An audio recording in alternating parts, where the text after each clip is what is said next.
ना झुकने वाली बहू। करिश्मा के ससुराल वालों को वैसे तो करिश्मा से कोई परेशानी नहीं थी, क्योंकि उसमें कोई बुरी आदत नहीं थी, लेकिन एक आदत थी जो अच्छी नहीं थी, और वो ये थी कि करिश्मा कभी किसी की कोई बात नहीं मानती थी। लेकिन अगर उसे अपनी कोई बात मनवानी हो तो जिद पर अड़ जाती थी।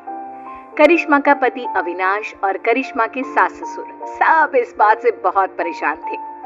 अविनाश, मुझे कुछ शॉपिंग करनी थी, आज शाम को जल्दी फ्री होकर घर आ जाना। करिश्मा, इस वक्त मेरे पास बहुत काम है। हम शॉपिंग के लिए अगले हफ्ते चलते हैं। नहीं, मुझे आज ही शॉपिंग के लिए जाना है, मतलब जाना है।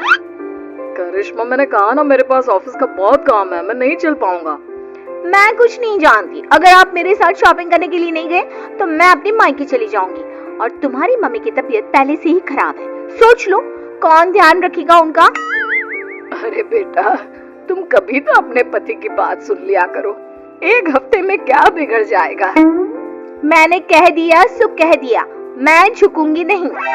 शाम को अविनाश करिश्मा को शॉपिंग के लिए लेकर जाता है। अविनाश, मुझे ये ड्रेस बहुत पसंद आ रहा है।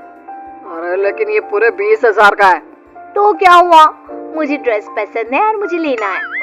करिश्मा, इस बार बजट थोड़ा गड़बड़ हो गया यार, अगले महीने तुम ये ड्रेस ले लेना। कभी तो अपनी जिद छोड़ दिया करो ना डार्लिंग। मैं यही ड्रेस लूंगी, कहा ना मैं झुकूंगी नहीं।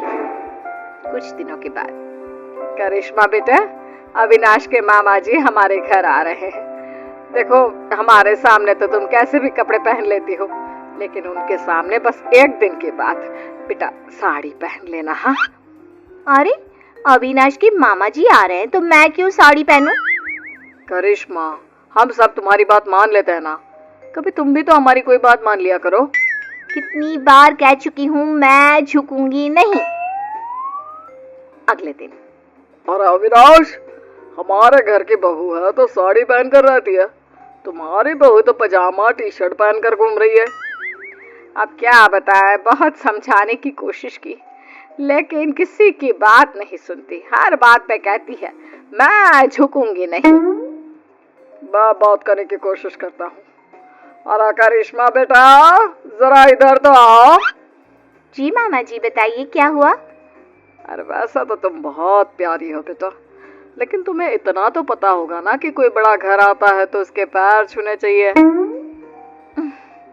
देखिए मामा जी, मैं किसी के आगे झुकती नहीं, दिल से सबकी रिस्पेक्ट करती हूँ, मैं झुकूंगी तो बिल्कुल भी नहीं।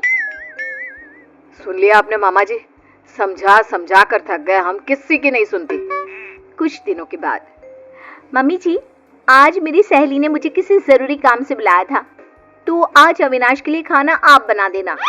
ठीक है बेटा, कोई बात नहीं, मैं बना दूंगी खाना, तुम आराम से अपनी सहेली से मिलकर आ जाओ, कोई बात नहीं, जो भी काम है करके आओ, ठीक है? थैंक यू मम्मी जी। अरे मम्मी, करिश्मा आपकी कोई बात नहीं सुनती, और आपने कितनी आसानी से उसकी बात मान ली। इस घर में सब उसकी बात मानते हैं, लेकिन वो किसी की बात नहीं सुनती। बात तो तुम्हारी ठीक है बेटा, लेकिन हम कर भी क्या सकते हैं, जब भी उसे समझाते हैं बस एक ही बात कहती है, मैं झुकूंगी नहीं। तो मम्मी, आपको भी उससे कहना चाहिए था ना, घर का खाना बना कर जाए, आपको भी उसकी बात नहीं सुननी चाहिए थी। अरे बेटा, बहू है वो मेरी, अब क्या मैं उसके बराबरी करूंगी, और तुम्हारे लिए ही तो खाना बनाना था। अरे कोई बात नहीं बेटा। कुछ महीनों के बाद, बहू, अविनाश का प्रमोशन होने वाला है ना, पंडित जी ने कुछ कहा था मुझसे। क्या कहा था मम्मी जी? पंडित जी कह रहे थे कि अविनाश की पत्नी 4 सोमवार का व्रत रखे, इस बार उसका प्रमोशन पक्का है। लेकिन मम्मी जी, मुझसे तो भूखा रहा ही नहीं जाता, मैं कैसे व्रत करूंगी? अरे बेटा, तू फल खा लेना, दूध पी लेना, बस एक टाइम का व्रत रख, अविनाश की तरक्की के लिए। लेकिन मम्मी जी, आप भी तो व्रत रख सकती है ना, वो आपका भी तो बेटा है। अरे समझने की कोशिश करो बहू, पंडित जी ने तुम्हें ही व्रत रखने के लिए कहा है, वरना मैं तो कब का कर लेती। नहीं मम्मी जी, मैं आपकी बात मानने को तैयार नहीं हूँ। अरे बेटा, कभी कोई बात सुन भी लिया करो, तुम तो कोई बात नहीं मानती मेरी। मम्मी जी, मैंने कह दिया ना कि मैं व्रत नहीं करूंगी तो नहीं करूंगी, कह तो चुकी हूँ कई बार कि मैं झुकूंगी नहीं। करिश्मा अपने परिवार में किसी की कोई बात नहीं सुनती। वो किसी की बात सुनकर उसे मानने के लिए तैयार ही नहीं होती। कुछ दिनों के बाद करिश्मा अपने पति अविनाश के साथ घूमने जाने का प्लान बनाती है। मम्मी जी, मैं और अविनाश 2 दिन के लिए बाहर घूमने जा रहे हैं। आपको कोई ऐतराज तो नहीं है ना? अरे नहीं बेटा, मुझे क्या परेशानी होगी, आराम से घूम कर आओ। वैसे कब निकलने वाले हो? मम्मी, मैं तो करिश्मा से कह रहा था कि सुबह के वक्त निकलते हैं ताकि शाम होते होते पहुंच जाए।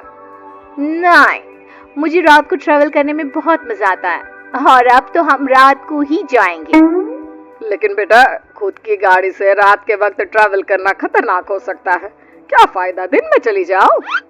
वही तो मैं कह रहा हूँ मम्मी, लेकिन ये सुनती ही नहीं।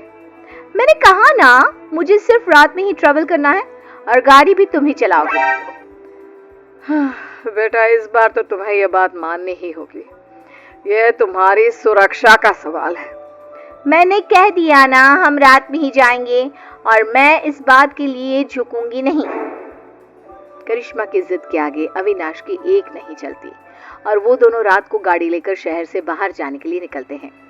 रास्ते में अविनाश की गाड़ी खराब हो जाती है। तभी वहां पर 4-5 गुंडे पहुंच जाते हैं। इतनी रात को बीवी को लेकर कहाँ टहलने निकले हैं भाई साहब? अरे जरा वक्त का तो ख्याल किया होता। इतनी रात को अपनी बीवी को घुमाने चले हो? देखो, हम शरीफ लोग हैं, हमें जाने दीजिए। लेकिन हम तो शरीफ लोग नहीं है ना। अपनी मैडम से बोलो अपने गले का हार और ये सोने की चूड़ियां चुपचाप उतार कर दे दे। मैं तुम्हें कुछ नहीं देने वाली, जाओ यहाँ से, आए बड़ी चूड़ियां लेने वाले। अपने पति को जिंदा देखना चाहती हो तो चुपचाप ये चूड़ियां और हार उतार कर दे दो, वरना यज बचेगा नहीं। करिश्मा, अगर तुम्हें मेरी और अपनी जान प्यारी है तो अपने गहने उतार कर प्लीज इन गुंडों को दे दो। ए गुंडा किसको बुला रहे? हाँ, सॉरी भाई साहब, गलती हो गई। मेरा मतलब करिश्मा, अपने गहने उतार कर इन भाई साहब को दे दो। मैं अपने गहने किसी को नहीं दूंगी। दूसरा गुंडा चाकू निकालकर अविनाश के गले पर रख देता है। अब भी नहीं दोगी तो तुम्हारे पति की गर्दन धड़ से अलग हो जाएगी, सोच लो। अरे ऐसे कैसे तुम्हारे कहने से कुछ हो जाएगा? मैंने कह दिया सो कह दिया। मैं अपने गहने नहीं देने वाली। मैं किसी के आगे झुकूंगी नहीं। करिश्मा, ये तुम्हारे घर वाले नहीं है जो तुम्हारे झुकूंगी नहीं कहने से चुपचाप बैठ जाएंगे। ये मुझे सीधा ऊपर पहुंचा देंगे। लेकिन अगर मैंने इन लोगों की बात मान ली तो मैं झुक जाऊंगी ना। अरे तो क्या परेशानी है? तुम्हारे झुकने से अगर मैं जिंदगी भर सीधा खड़ा रह सकता हूँ तो क्या प्रॉब्लम है? दे दो अपने गहने। करिश्मा रोते हुए अपने गहने उतार कर उन गुंडों को दे देती है। गुंडे गहने लेकर वहां से भाग जाते हैं। करिश्मा और अविनाश वापस अपने घर पहुंचते हैं। अरे बेटा, क्या हुआ? तुम ऐसी हालत में, और करिश्मा तुम्हारे सारे गहने कहाँ हैं? मम्मी, आपका बेटा जिंदा दिख रहा है, ये कम है क्या? गहनों की छोड़ो, ये पूछो कि मैं जिंदा कैसे बच गया। अरे कैसी बात कर रहे हो अविनाश, जरा सोच समझ कर बोलो। मम्मी, आपकी ये झुकूंगी नहीं वाली बहू आज मेरी गर्दन कटवा देती, अपने ना झुकने की आदत के चलते। क्या बात है करिश्मा, तुम मुझे सारी बात साफ साफ बताओ। करिश्मा अपने और अविनाश के साथ हुआ सारा किस्सा अपनी सास को सुनाती है। बहू, घर में तो तुम हमारी कोई बात मानती नहीं, सुनती नहीं, लेकिन तुमने गुंडों के सामने भी अपनी जिद चलाई। कमाल कर दिया भाई। तो क्या करती मम्मी जी, वो मेरे गहने छीन रहे थे ना। और गहने नहीं देती तो वो तुम्हारा पति छीन लेते, उसका क्या? लेकिन मैं उनकी बात कैसे मान लेती? मैं कैसे झुक जाती? अब भी तो झुकना पड़ा ना, क्योंकि उन लोगों ने तुम्हारे साथ जबरदस्ती की। हाँ, नहीं तो मैं उनसे कह देती मैं झुकूंगी नहीं। अरे ठीक है बहू, तुम्हें नहीं झुकना मत झुको। लेकिन देखो, तुम दोनों बहुत डरे हुए और थके लग रहे हो। अभी जाकर अपने कमरे में आराम करो और रात को पिकनिक पर जाने की कोई जरूरत नहीं है। ठीक है मम्मी जी, अभी तो मैं आराम करने जा रही हूँ। मैं एक बार गुंडों के आगे झुक गई, उनकी बात मान ली और अपने गहने दे दिए। लेकिन याद रखिएगा, इस घर की 4 दीवारी के अंदर तो मैं कभी भी, मेरा मतलब कभी भी मैं झुकूंगी नहीं।